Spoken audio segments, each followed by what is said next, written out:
Before I get started, I would like to dedicate this particular video right here to my mother, Elsie, who everyone calls El. How ironic that the son of El would be doing a video on this concept, but it is what it is. All right, so I spoke about this before briefly, but I would like to do another one and give more detail on the topic. The reason why is because it goes back into the whole legacy thing. I was not born, and many of y'all can relate, was not born in the lap of knowledge, in the lap of luxury, or none of that, you know? There were no kingdoms when we were coming up. So we have to kind of build our own legacies so that our children or the closest ones to us will have something to look back on, something to lean on. I think what that does is it adds more value to your family. It provides some assurance and comfort to the young ones as they find their way through this harsh and bitter world. Now, is the internet the end all be all for me? Probably not. This is not my platform, and this is not the platform of other people who speak on topics such as these. So the powers that be could easily come through and just erase all of this stuff. So we may have to find some alternative outlets at a certain point. But in this day and age, the internet, seems to be a place to have a presence. All right. And again, give them something to look back on. Like, okay, this is how daddy did it. This is why he did it. How do I fit into this? And where do I go from here? Give them something to build on. And I know for me, as an artist or a curator, there's not much else that I would rather be a part of than bringing awareness to of the creator itself. I appreciate that. So the Bible is by far, to this point, the most lengthiest detailed account of man's interaction with the Elohim. By far. Y'all could correct me if I'm wrong on that. And in those scriptures, which were written originally in the language of Hebrew and Greek, the words that are primarily used for the divine forces are Elohim, El, and the personal name of God, which is Yehovah or Yahweh. Okay? Elohim appears over 2,500 times, and El appears over 200 times. And Yehovah or Yahweh, who is one of the highest ranking members of the Elohim, occurs over 6,800 times in both the Old and the New Testament. Okay? Every time you pick up the English translation of the Bible and you see the word God there, just know that it was originally written as Elohim, which is plural actually, or El, which is singular. The word God is a rather new invention that was created a few centuries ago, and it stems from the line of what is called Proto-Indo-European languages like Scandinavian, Frisian, Dutch, and German. And in those languages, God was originally known as Gudun, good, G-U-D-A-N. That's a fact. And it simply means the one who is invoked or the one who is called upon, which has an entirely different meaning than the original Hebrew El or Elohim. And I'll get into that. All right. And this is not hard information for anyone to find out. Okay, you can look this up for yourself. I'm not trying to stand up here and act like I'm some kind of expert on this. I'm not. I'm just a guy who read a couple books and I care about this stuff. All right. And so every time you see the word Lord in the Bible, which is another substitution, in the original language, it was written as the personal name of the deity, Yehovah or Yahweh, who was again one of the highest ranking members of the Elohim, according to the Hebrews. According to the Canaanites, who are an older version of the Hebrews, their chief deity is someone called Elyon, which means Most High, before they became the Hebrews or the Israelites. They were the Canaanites, all right? And so God and Lord, again, are not even direct translations. They are substitution They are substitute blanket terms used to cover up the true identity of these deities. Why?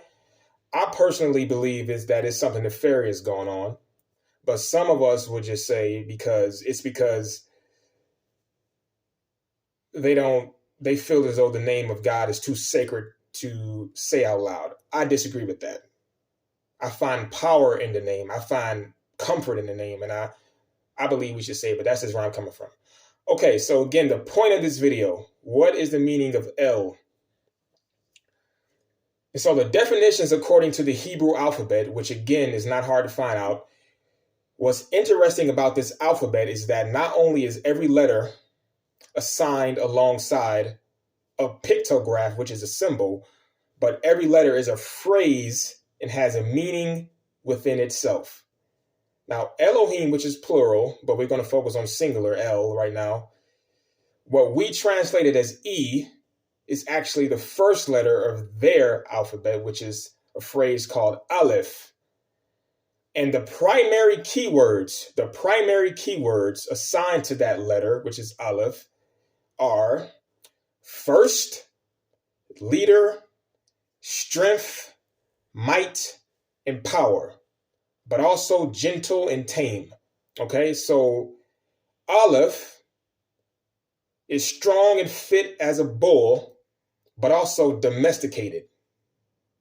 In other words, controlled, cultivated power, not wild power. It is focused. The second letter of that term, El, known in Hebrew as Lamed, its primary keywords are staff, rod, to control, to prod, and to urge forward or to go towards something. It also correlates with teaching and learning. All right. Now, if you don't know what a staff is or a rod, basically it is a stick that the great rulers of old used to carry around with them as a symbol of power. And to my knowledge, it actually goes as far back as ancient Egypt. You will look and see a lot of the netters holding these staffs. And it is also a tradition that the Pope himself carries on to this very day. And so whenever you see these influential leaders like Moses with the stick of power, or a great warrior charging forward in battle with a spear, that is a symbol of divine sovereignty or kingship. But to take it even a step further, what it really signifies on an energetic or esoteric level, what it really signifies is the active male principle of life. In other words, the penis or the phallus. It is that which plants seeds. It is that which teaches. It is that which pushes forward into darkness to either spread or to give life, to make way. And this is also something that a female can possess in her actions as well. It is not a solely male thing that only males can understand or do. No, females can possess this kind of power as well. Every male has a little bit of the feminine side in them, and every female has a little bit of the masculine side of them. It is what it is. And so the letter L in Hebrew represents, we can conclude from that the term El, it means wise, careful, thoughtful, but strong and powerful leader. And when I say thoughtful, the reason why I say thoughtful is because, look, listen, anybody who's ever been in a position of leadership, no matter what field you're in order to be an effective leader or to teach someone anything, you have to be thoughtful. You have to exercise wits and intelligence. You have to think ahead and plan. Ain't no way around that. And this involves being considerate of other people's feelings and having the capacity to also see things from their perspective. This is Leadership 101. Effective leadership is all about getting the best out of people. even though sometimes they may not like you or even understand what the hell you're doing. All right. There's a few people in my personal life who I know can't stand me. I done been shut out, lied to, blocked on social media, all of these things. And these were all people who I once considered friends and allies. And I'm like, damn, what I do. And to be fair, some of these people just didn't understand what I was doing. Some of them were intimidated by me, but some of them were just spoiled brats who never appreciated anything in their life. So why appreciate me? And so I'm just like, damn, I'm just trying to help you, bro. I'm trying to be allied with you, sis. That's all. I ain't gonna bite you. But they didn't see it that way. And so again, a lot of times as a leader, you have to take some hard hits. That's all a part of it. Some people might think you're an asshole. That's all a part of it.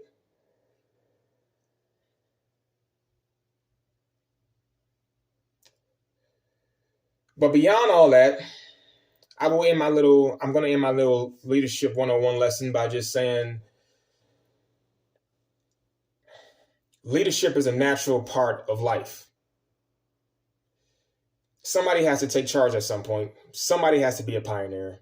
Somebody has to be a visionary. This is how we move the culture or the society forward. And so let that be a lesson to anyone who has an issue with authority figures, God or man. All right. First, understand why they exist and ask yourself, what would you do if you were in their position? If you had that responsibility, what would you do? Would you be better? And so in closing, we spoke about the true meaning of the term El. And when you talk about Elohim, which is plural, what you're talking about is a council or a kingdom of divine cosmic forces, angels included, working in harmony as one, with YHWH or Elyon acting as the chief governor. Okay? Hence, let us make man in our image. Let us do this and that. That gives credence to the fact that Elohim has always been a plural term. And these are the spiritual leaders of that society that survives in our mind to this day. Is it the truth? It's a good chance it is. Okay, so I just wanted to state this video. I just wanted to put this out there, build upon something that I did before. I thank y'all for listening in, and I hope y'all have a blessed day. Thank you very much. And I'll see y'all on the next one, not too far away. All right.